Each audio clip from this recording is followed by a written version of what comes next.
Hello, and thank you so much for joining me today for another thought from the Bible. I don't know exactly why it is, but have you ever noticed that we as a race, humanity in general, are very, very good at expecting the worst in life? You know, when we get a phone call out of the blue from a relative or a friend, I feel like there's that instant slightly increased heart rate thinking, is there an emergency? Did something bad happen? Is somebody sick? Has somebody died? That tends to be where our thoughts go first, rather than just, oh nice, they must be just calling to check in, you know, I haven't spoken to them for a year, so just saying hello, right?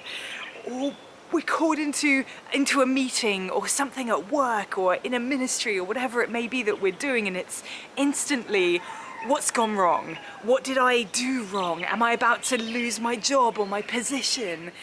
We get a little bit of a headache that doesn't seem to want to go away, and with a little help from Dr. Google and our imagination, it becomes a brain tumor or an aneurysm or something like that. For some reason, our brains seem wired to go to the worst case scenario a lot of the time. And I've had an experience of this recently. So a few months ago, I started to notice that some of my fingernails were breaking very easily and that the texture had changed. They were feeling quite rough and peculiar. And after a while, I thought, you know, it's just worth getting it checked out just to see. So I chatted to a doctor in the UK via Zoom, and we figured it was probably just a vitamin deficiency. So finally I arranged some blood tests here in Liberia to check it out. And honestly, I wasn't overly worried about it until one night. Just one night, when I found myself wide awake in the darkness of the bedroom, suddenly wondering, what would happen if it was something more serious? Would I need to leave Liberia? Would I need to go somewhere else for treatment? What would happen? Would I need to pack up the house? What would happen with Dave and his work here? And you know how it is, right? All of those accompanying questions that go with that sudden thought in the middle of the night when we really should be sleeping. Well, the next morning I felt much better about it, but you know, I picked up my Bible and started reading through my daily Through the Bible in a Year plan, and I found myself reading one of my very favourite stories in the Bible. I'm sure I've talked about it before, I'm sure I will again, might write a book on it one day, not sure. But it's that moment when we find three guys, Shadrach, Meshach and Abednego, faced with this impossible situation where King Nebuchadnezzar of Babylon decrees that everyone in his kingdom must bow down to a statue of gold. Whoever does not fall down and worship will immediately be thrown into a blazing furnace. Our three heroes in this story are faced with a choice. Bow down to an idol, worship a false and foreign god, or face your own death. Now, I wonder at first if these guys thought that they might get away with it, get away with not worshipping the statue when the music played and everybody in the kingdom was commanded to bow down. I wonder if they might have thought that because they were friends of Daniel, and Daniel and Nebuchadnezzar, they were tight. Nebuchadnezzar understood who Daniel's God was. And, you know, Daniel had been promoted. He was now the ruler over the entire province of Babylon.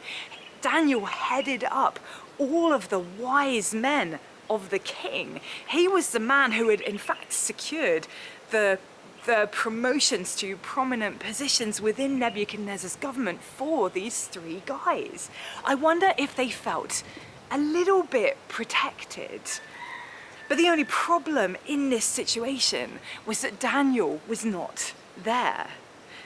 We don't know exactly where he was. The Bible doesn't tell us. Some people believe that he may have been traveling. We know that Babylon had conquered other nations. There must have been a lot of logistics to organize, to collect tribute, to check up on those lands, and Daniel was a pretty senior person in Nebuchadnezzar's team. It wouldn't have been surprising if he had been away on some kind of mission for the king. We don't know, but that doesn't really matter. What does matter is that Daniel was not there. Shadrach, Meshach, and Abednego had lost whatever safety net that may have been, and there was nobody there to get them out of the situation in which they found themselves. And I can assure you that they expected the worst. It's easy to read these stories in the Bible sometimes and imagine that the characters just floating ethereally around their lives, halos polished and shining, never doubting, never feeling fear, never making mistakes, never getting it wrong. But these were men. They were ordinary men, ordinary human beings like you and like me. I can assure you that faced with their own death, faced with their own mortality, they felt fear. We know that their minds went to the worst case option because they say it aloud. This is what the three guys say to King Nebuchadnezzar. If we are thrown into the blazing furnace, the God we serve is able to deliver us from it, and he will deliver us from your majesty's hand. But even if he does not, we want you to know, your majesty, that we will not serve your gods or worship the image of gold you have set up. We know God can rescue us from this. We know God is the only one who can rescue us from this. There is nobody else who can intervene. There is nobody else who can save us from the king's wrath. Only God can intervene in this situation, but we also know that he might not.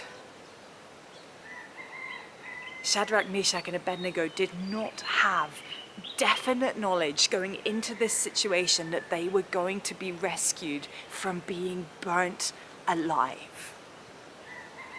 And I'm sure that as they stood and spoke these incredible faith-filled words, that their knees were knocking and their hands were shaking as they looked on the very worst situation that they would ever have to face, knowing the very likely ending, not even the exaggerated ending that we sometimes come up with in our minds, but the situation that looked the most likely and the worst for them. It is a natural thing for us to imagine the worst. That seems to be the way that our minds work so often. But the difference between us looking into the future and feeling uncertain and afraid and doubtful, the difference between that and the way that these three guys could stand so confidently before the king is where your focus is.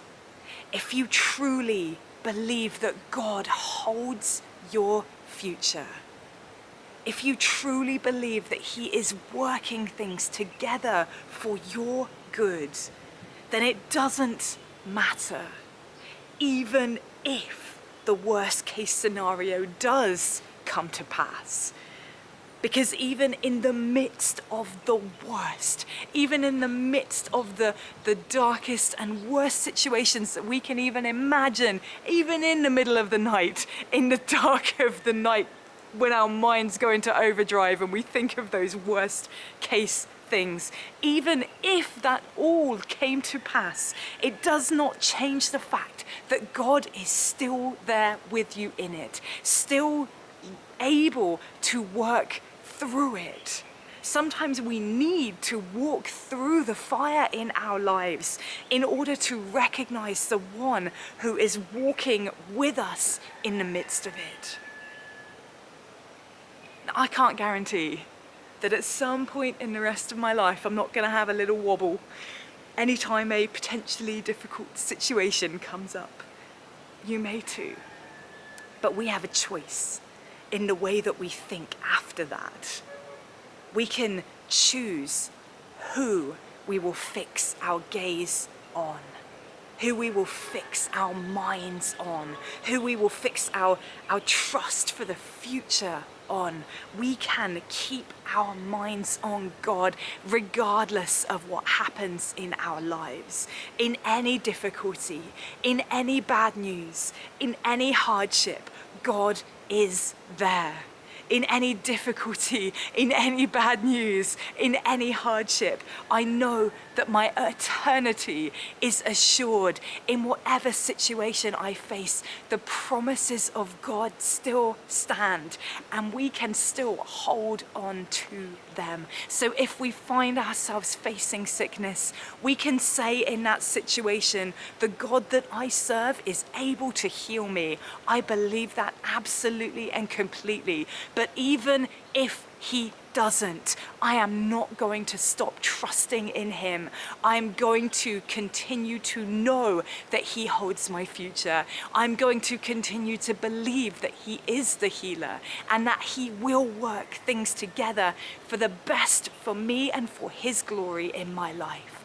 And even if we find ourselves in a situation where we feel at our wits' ends and we don't know what to do and we don't know how we're going to make ends meet, we can still say confidently, I know that my God can provide in this situation. I know that he can bring about the best for me here. But even if he doesn't, even if it looks different from how I would want it to look, I'm still going to trust in him, and I'm going to remember that his ways are higher than my ways, and he will bring good out of this situation, and ultimately he will provide for me and for my family.